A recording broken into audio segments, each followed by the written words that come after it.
ससुराल की पढ़ी लिखी बहू।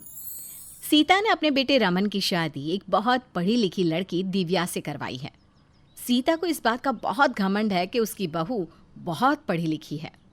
अब सास का ये घमंड बरकरार रहेगा या उसका ये घमंड बहू जल्दी ही तोड़ देगी? आइए जानते हैं हम अपनी इस कहानी में। एक दिन सीता ने अपने बहू बेटे से कहा, रमन, मैं तुम दोनों की शादी की पार्टी देना चाहती हूँ। क्यों माँ, हमने शादी में तो कर दिया इतना खर्चा, अब क्या ज़रूरत है पार्टी देने की? ज़रूरत है बेटा, मैं सबको दिखाना चाहती हूँ कि मेरी बहू कितनी पढ़ी लिखी और समझदार है। मैं रिश्तेदारों और पड़ोसियों को अपनी बहू से मिलवाऊंगी। ठीक है माँ, आप दिखाओ सबको जिसको जो दिखाना है, मैं चलता हूँ। सीता पार्टी की तैयारी शुरू कर देती है और सारे रिश्तेदार, पड़ोसियों और दोस्तों को इस पार्टी में इनवाइट करती है। और इसी बीच वो अपनी भाभी को फ़ोन करती है। भाभी जी, कल शाम को पार्टी रखी है मैंने। अपने परिवार के सभी लोगों के साथ आना है और अपनी बहू को तो ज़रूर लेकर आना। सीता, तुमने अपनी बेटी की शादी इतनी धूमधाम से तो करी है, फिर क्यों पार्टी दे रही हो? अरे शादी के दौरान मेरी बहू किसी से कहाँ मिल पाई थी। अब मैं चाहती हूँ कि सबसे अच्छी तरह से मिल ले। वैसे भाभी, आपकी बहू कितना पढ़ी लिखी है? शायद मैट्रिक पास है ना?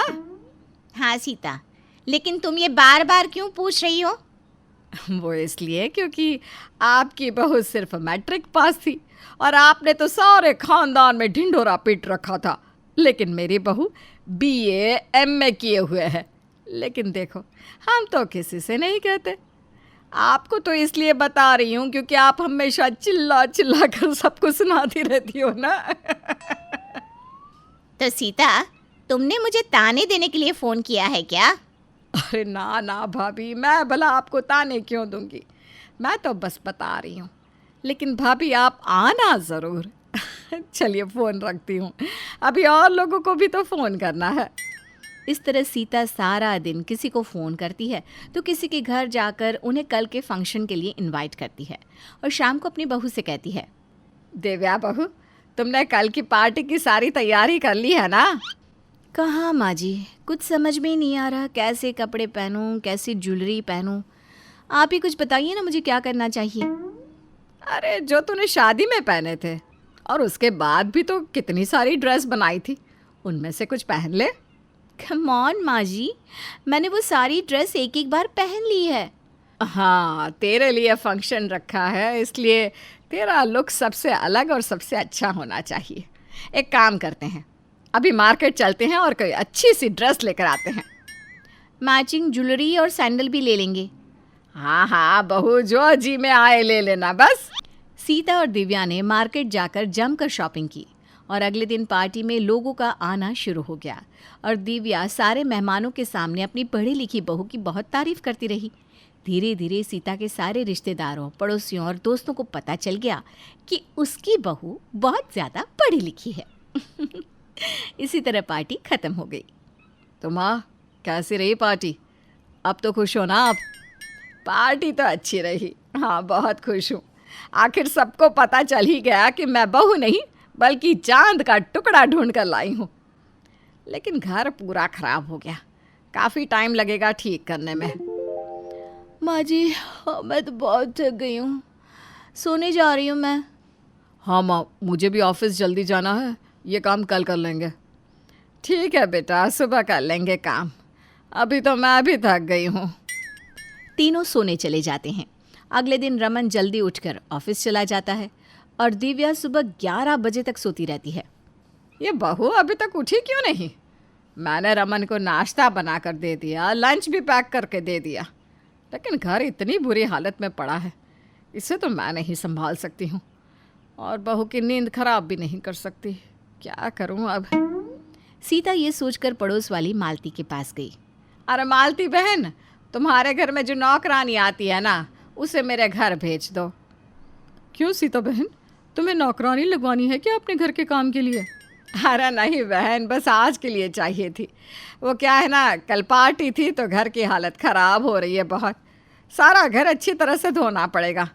अब इस उम्र में अकेले तो इतना सारा काम नहीं कर सकती, इसलिए आप आज के लिए ना अपनी नौकरानी को भेज दो। जितने रुपए वो मांगेंगी मैं दे दूंगी। इस उम्र में भी घर का काम आपको करना पड़ रहा है। आपकी पढ़ी लिखी बहू कहाँ है? उसे उठाओ ना, वो काम करेगी। मालती की बात सुनकर सीता एकदम चुप हो गई। मालती ने फिर कहा, सीता बहन, बुरा मत मानना। बहुएं पढ़ी लिखी हो या अनपढ़, नखरे सभी के एक जैसे होते हैं। मेरी नौकरानी बर्तन धो रही है, आप जाइए, मैं उसे आधे घंटे में भेज देती हूँ। सीता घर आ जाती है और आधे घंटे बाद नौकरानी घर की साफ सफाई करके चली जाती है। थोड़ी देर बाद दिव्या सोकर उठती है। बहू, हो गई तेरी सुबह? ये कोई वक्त है क्या उठने का? माँ जी, कल की पार्टी की वजह से बहुत थकान हो गई थी। लेकिन माँ जी, घर तो बहुत साफ सुथरा लग रहा है। किससे काम किया आपने? नहीं, मैंने नौकरानी बुला ली थी। ग्रेट, काम तो अच्छा करके गई है। माँ जी, आपने नाश्ते में कुछ बनाया है या वो भी मुझे ही बनाना पड़ेगा? बहू, वैसे तो अभी लंच का टाइम हो गया है, लेकिन मैंने बनाया है नाश्ता, लाती हूँ मैं। सीता अपनी बहू को नाश्ता लाकर दे देती है।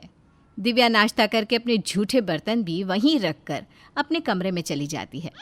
सीता को ये सब देखकर बहुत गुस्सा आता है, लेकिन वो अपनी पढ़ी लिखी बहू से कुछ नहीं कहती और अपनी बहू के झूठे बर्तन भी खुद ही धोती है।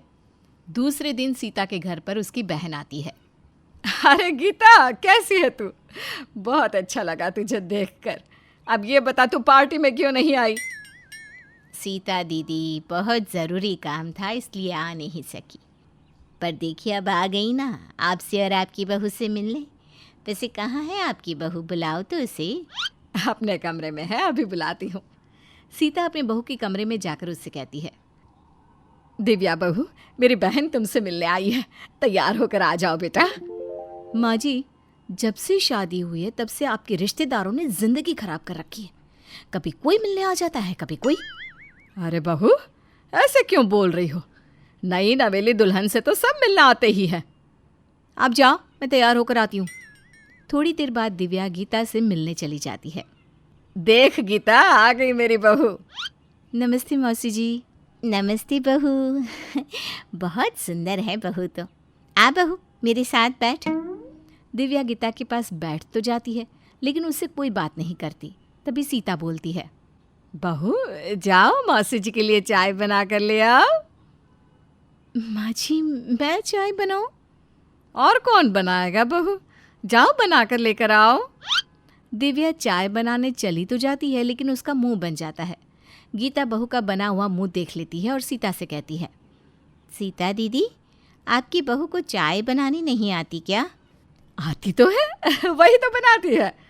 लेकिन तुम क्यों पूछ रही हो? कुछ नहीं, ऐसे ही पूछा। इतने में दिव्या चाय लेकर आ जाती है। बहू, चाय के साथ कुछ खाने के लिए भी ले आती ना। माँ जी, मुझे पता नहीं किचन में कौन सी चीज़ कहाँ रखी है। आप खुद जाकर ले आओ ना।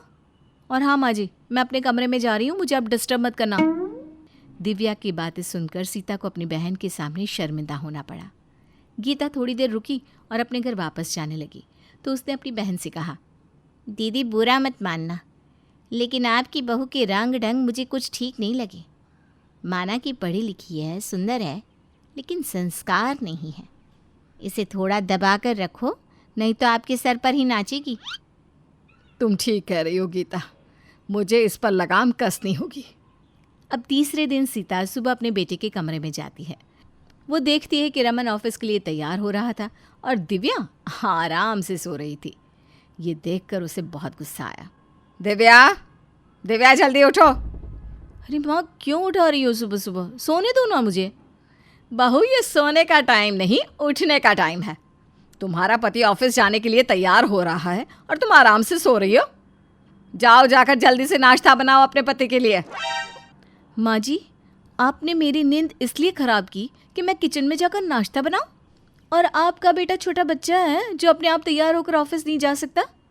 आप जाइए यहाँ से और मुझे सोने दीजिए। सीता और दिव्या में सुबह सुबह ही लड़ाई होने लगी। रमन ने दोनों को चुप कराते हुए कहा, अरे माँ दिव्या, क्यों सुबह सुबह लड़ रही हो? चुप हो जाओ, मैं बाहर नाश्ता कर लूँगा। बेटा, कब तक करेगा बाहर से नाश्ता? समझा दे अपनी बीवी को इस घर के तौर तरीके, उसे अपनाने ही पड़ेंगे। सीता और उसकी बहू में झगड़ा होना रोज़ की बात हो गई। जिस सास को अपनी बहू की पढ़ाई पर इतना घमंड था, अब वही सास अपनी बहू की पढ़ाई से सबसे ज़्यादा परेशान थी।